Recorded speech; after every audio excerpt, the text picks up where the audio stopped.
Welcome back, everyone. In the last session, when we met, we talked of reading comprehensions. We talked of what is the necessity to understand the reading comprehensions in a flawless manner, and what is the role that these play in the question types that you get on the SAT. We discussed that the first 14, 15 questions are supposed to be from the reading section, which has an immense importance of you to understand the RCs in a fluent manner. To understand them fluently, to be able to skim and scan the passages, we talked of a couple of techniques, including anticipatory reading, which was based around the usage of transition words and some other clue words or tone words. We also talked about how to divide opinions versus facts, or how to infer what is something that is presented by the author in a subjective manner versus what is an objective data. Towards the closing of every passage, we summarized the passage based on the flow of it, and we understood that what were the key points that the passage wanted to convey. Continuing along the similar lines, let's talk about further passages.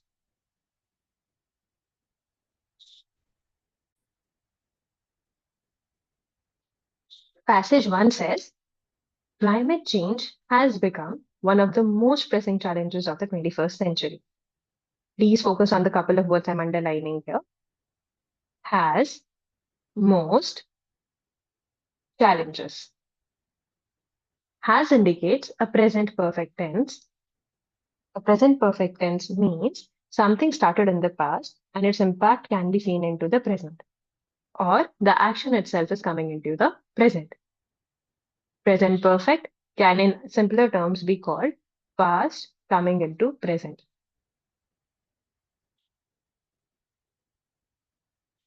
The word has here shows that it's not a one-day thing, that climate change is today the biggest challenge or the most pressing challenge. It has been so for quite a time and it has developed into the stage eventually. Most is an extreme word which indicates that we are into a superlative situation with respect to how pressing this challenge has become. Challenges shows negative tone of the overall situation. Scientists have warned that global temperatures are rising at an alarming rate. Again, we are continuing with the same superlativeness, the same extremism that we established in the previous sentence, leading to more frequent and severe weather events, which means this sentence is simply telling what are the impacts of climate change. These changes have already caused significant damage to ecosystems.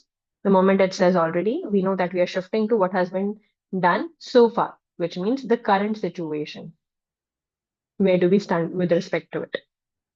Cause significant damage, again, a negative tone to reinforce the challenges that we established in the first sentence, to ecosystems, economies, and human populations. We then have our contrast word while, and just as a quick reminder, while functions in the following manner. There would be a portion given after while, followed by a comma, followed by another portion, and these two portions are supposed to be contradictory to each other. While some governments and organizations have taken steps to address the issue, and then further, you're giving some examples, such as reducing carbon emissions and transitioning to renewable energy sources, others have been slower to act. This sentence structure could be a little bit new for a lot of students. Let's understand it. The moment you saw the word while, you expected two portions which are either entirely contradictory to each other or at least partially contradictory to each other. So the moment you see the first comma, you expect that the next part is going to be contradictory, but it actually was a continua, which means that it was just giving you examples of what you've said before, by saying such as this, this, and this. So there was actually no flip in the tone. But doesn't it contradict our while principle? No, it doesn't. The comma here was not a standalone comma. It was in club with this other comma. Anything between two commas indicates that it could be a non-essential information. I'm not saying that it is a non-essential information, but it could be a non-essential information. Two commas are the same as using two brackets around it. A non-essential information is something which, even if taken out of the passage, will not make any impact on the meaning of the sentence or the grammatical structure of the sentence. Only such things can be called as a non-essential portion. Essentially, Whenever you have such a situation, you can simply jump from the stopping point to the next opening point. So I could have simply read it as, while some governments and organizations have taken steps to address the issue, others have been slower to act, which means I'm skipping whatever was between the two commas. And as we've already read it before, it was just giving you further information, further details about what are the steps that are being taken to meet the issue, to challenge the issue. I again have a contrast word, in contrast. Now, in contrast works a bit differently than the other contradictory words. It is not the same as while or however or nevertheless. In contrast is used to indicate a parallel comparison between something. For example, if I say, the Ganga runs for about so many kilometers. In contrast, Yamuna runs for these many kilometers. So what is in contrast doing here? It is showing you a parallel comparison between the lengths of the two rivers. The moment you say in contrast, we know that we are going to compare something from the previous sentence with something in the next sentence. Some political leaders continue to downplay the issue, citing economic concerns as a barrier to taking stronger action.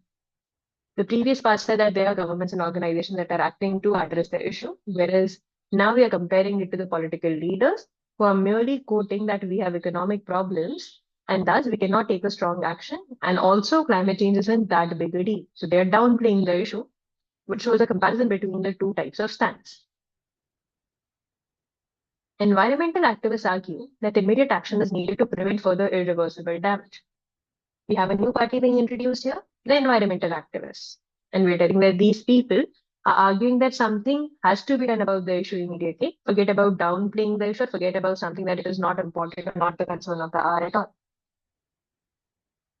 They emphasize the need for international cooperation to combat climate change, as it is a global issue that requires collective effort. We are further talking about what the environmental activists are suggesting. So, what is the flow of the passage? We begin by defining a problem, a consistent problem. We then continue on to tell that what is happening and what are the different positions that the different people are taking. My closure clearly states that we are looking it as a very important problem of the day, a very important issue of the day that needs immediate addressing, and we are telling as to how it could be possible. Based on this, let's try to summarize the passage. The passage is presenting what climate change is and how do we tackle it. If we talk about opinions versus facts, the opinions here were simply this portion, that is that they emphasize. Now here, even when I say they emphasize, it is just a reinforcement of what the environmental activists have already presented, which means the author is not giving any absolute opinion. The author is just presenting data, and that what is the reaction of different people to that data. That also is presented as the counter comments from those people, be it from the governments or organizations or the political leaders or the environmental activists. Let's now move to the next passage. Maintaining physical fitness is essential for leading a healthy life. This seems to be like my topic on which the entire passage is going to be about, which is physical fitness and how it is important for a healthy life. In fact, not how, just that it is important for a healthy life.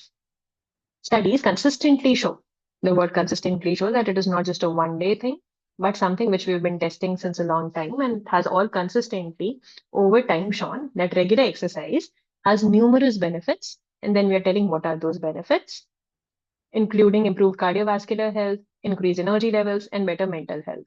So this portion is just a further elaboration of the numerous benefits that we've stated in the first half of the sentence. However, a contrast word. So here I'm expecting a flip into the tone or flip into the subject.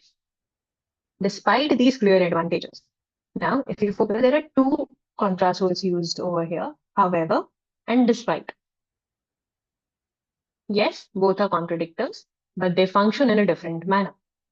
However, presents a contrast between these two portions, whereas despite will present a contrast between this portion, comma, this portion, which means this versus this. Whereas, however, presents a contrast between these two portions when used in the beginning of the sentence.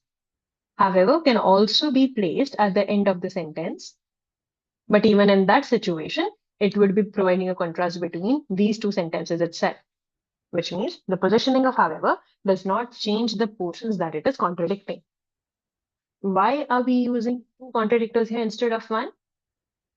The first contradictor, however, shows that you are trying to contrast something with the previous part, whereas despite shows that there is going to be some internal contrast within the sentence as well.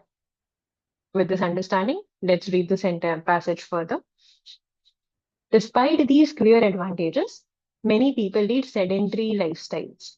Okay, so we are saying that yes, we are talking of what are the advantages, and yes, there are advantages. And even when we have established that, the truth is that many people are still leading a sedentary lifestyle.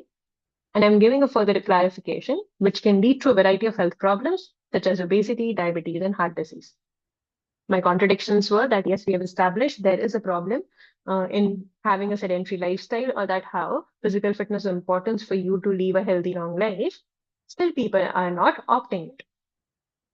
Critics of fitness industry argue. Now, critics are arguing something, so there's a fair chance that on the other hand, you'll have the supporters as well to counteract this statement.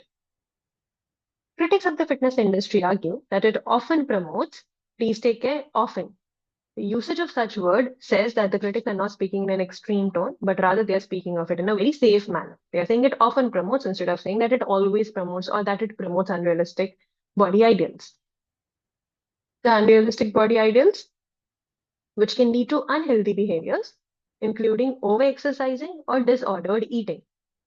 So we are telling what the critics' viewpoint about physical fitness is, and they are saying that it could promote body shaming or it could promote some unrealistic body ideals for people, which can again entail some negative impacts.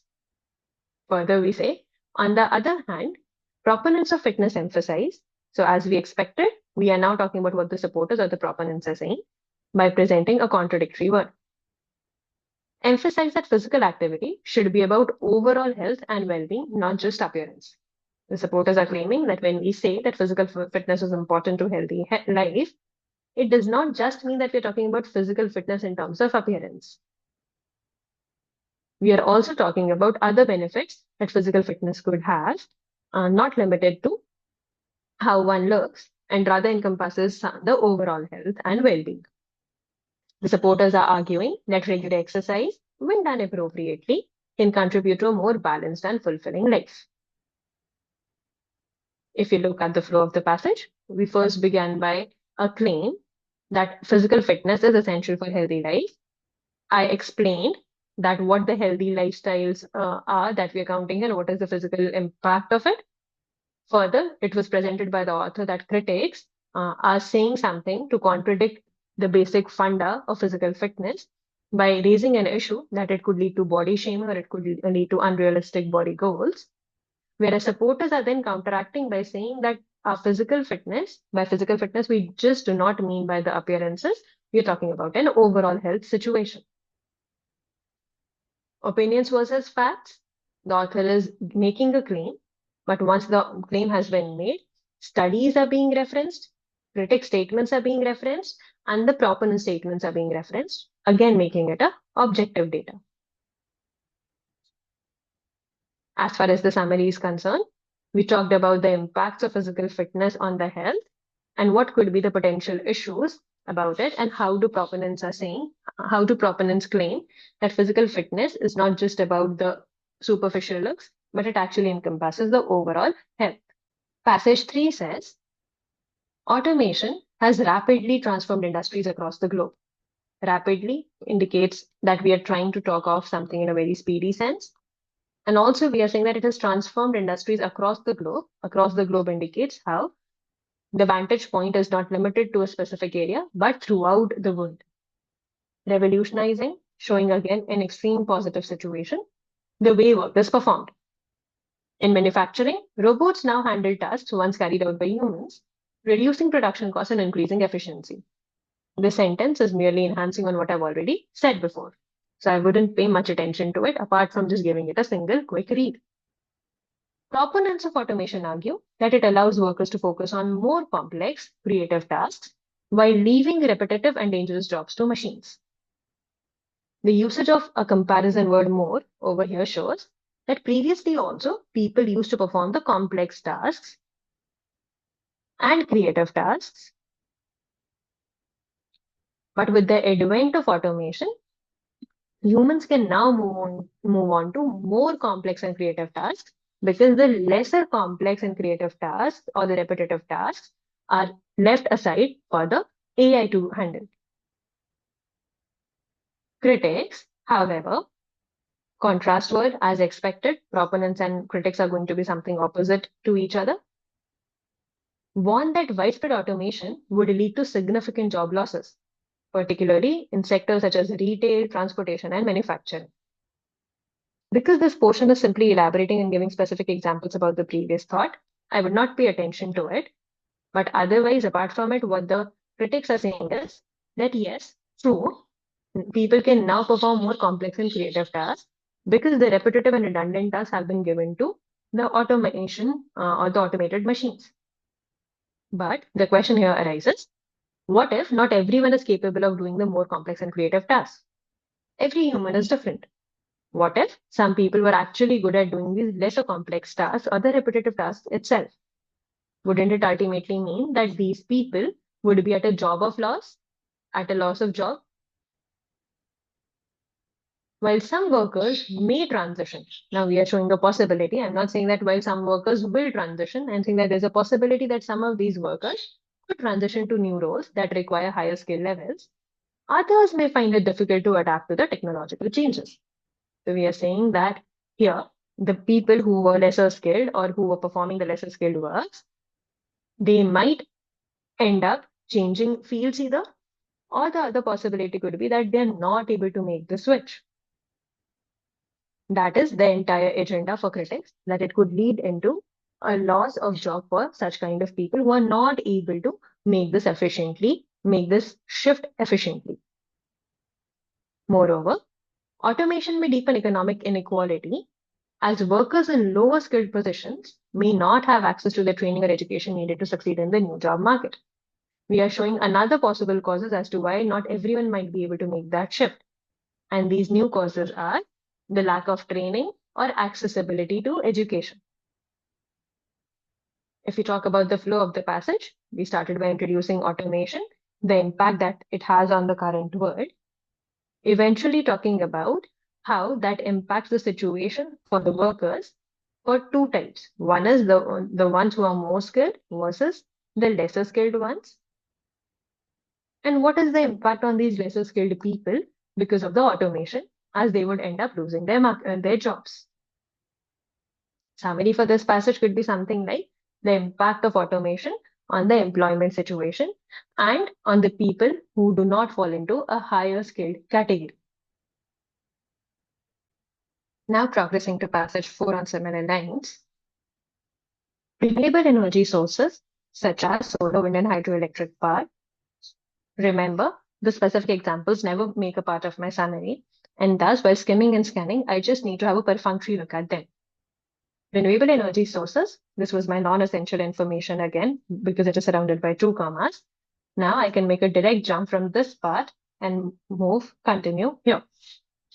Renewable energy sources are increasingly being promoted as essential to achieving sustainable economic growth.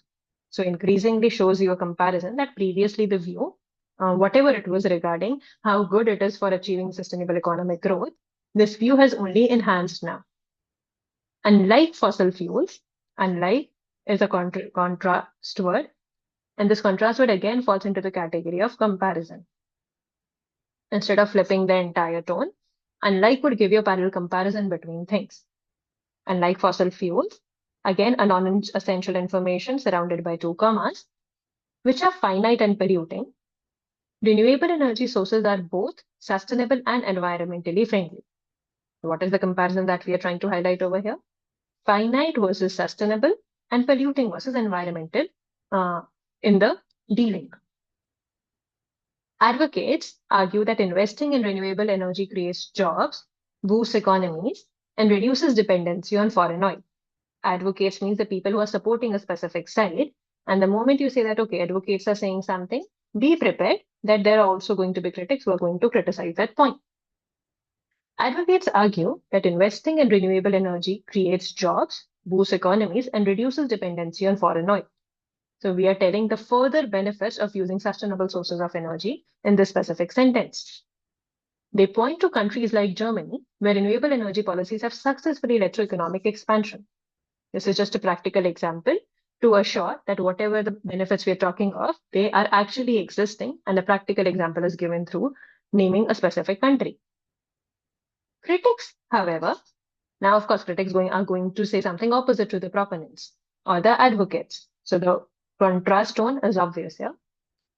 Critics contend that renewable energy sources cannot meet all energy needs consistently and are often more expensive to implement initially. The critics are proposing that thing number one, the consistency is an issue as to how long are these sufficient to meet the needs. The second problem being that at least in the initial phase, when you are deploying these technologies, they are very costly. In developing nations where budgets are tight, the high upfront cost of renewable infrastructure can be prohibitive. So we are telling as to what could be a potential reason for rejecting the renewable energy sources in case of the nations that are just developing. Moreover, which means I'm going to continue in the same tone by telling what are the problems people might face in advocating for the use or in supporting the usage of sustainable energy sources or the renewable energy sources. Some argue that over-reliance on renewables could lead to energy shortages during periods of low sunlight or wind. As we understand that we talked of solar energy, wind energy initially, which are directly dependent either on sun or on wind. Similarly, hydroelectric power is dependent on water, which means that if there is any dearth of these at any point of time, it would directly impact the amount of energy available for utilization. I again have a contrast word still. Recent advancements in technology have made renewables more cost effective, and many experts believe that integrating renewables with existing energy systems is crucial for the future. Now we have the way forward, which seems to be taking a little bit of a 50-50 kind of stance. We are saying that the costs have been lowered due to the recent innovations. And not only that, we are saying that do not entirely shift to the renewable sources. We are just saying that adopt a 50-50 path. Let's meet in the between and let's just combine the current energy systems with the renewable energy resources so that in the future it could be a better possibility to meet all our energy goals while making the situation sustainable and environmental friendly. The flow of the passage was pretty clear. We started talking about renewable energy sources. We told what the advocates in its support are saying versus what are the issues raised by or the concerns raised by the critics for it. The closing sentence is again an opinion by experts, not the author, that the final way is going to be a 50-50 out of the situation. If we talk about opinions versus facts, we majorly talked again of facts or the opinions given by different people, which are directly quoted into the passage as a secondary source of information by the author without providing his or her own opinion. Summary of the passage would be something like that renewable energy sources and what are the potential criticisms against it and how to ultimately implement it despite those issues standing in front of us. Passage 5 is a poem, Ozymandias, which we'll try to understand as we discussed in the last session also. The poem is going to be a part of your passage for roughly 1 or 2 questions on the ACT. Though you are not required to understand the poem in its entirety, some important clues and an overall understanding would be appreciated to be able to deal with questions like main idea and the primary purpose questions. The poem reads, I met a traveler from an antique land who said, two vast and trunkless legs of stone stand in the desert. Pay attention to the adjectives. Antique land shows that it is one of a kind situation. And the poet here is simply saying that the poet met a person who was describing a specific place by saying that there were two vast and trunkless legs of stone standing in that desert. Near them, on the sand, half sunk, a shattered visage lies, whose frown and wrinkled lip and sneer of cold command. If we take a pause here and understand what we are saying here, we previously said that there are legs of stone standing in the desert, and we are saying near those legs of stone, What do we have? We have a half sunk and a shattered visage. Visage means the upper body of a person. And where you're saying that the frown that is visible on the face of that person and the wrinkled lips are indicating that the person was of a very commanding nature. Tell that its sculptor, will those passions read, which yet survive, stamped on these lifeless things, the hand that mocked them and the heart that fed. So, what are you trying to say here is the person, whoever made that specific icon, we should be telling that sculptor that whatever you wanted to express through the facial gestures is still there, even when the body itself, or even when that overall idol itself has been shattered. And on the pedestal, these words appear. My name is Ozymandias, King of Kings. So we are saying that apart from the body, apart from the visage, there is also a pedestal, which says that the person's name is Ozymandias and who proclaimed himself to be the King of Kings. Look on my works, ye mighty and despair. The words on the pedestal continue to say that yes, I have done huge amounts of work, and whatever these works are, please, all of you should look at it, no matter how big and how mighty you are. And once you look at it, you need to fear me. Nothing beside remains. Round the decay of that colossal wreck, boundless and bare, the lone and level sands stretch far away. This portion simply says that eventually, with time, nothing is left behind, nor the power, nor the fear that this person wanted to instill in other people for him, not even the power that the person wanted to portray before the entire world. The summary for this poem: no matter how powerful, no matter how great you are in your actual life, in terms of money or richness or in terms of wealth, nothing remains behind once you have left for the heavenly abode, once you have died.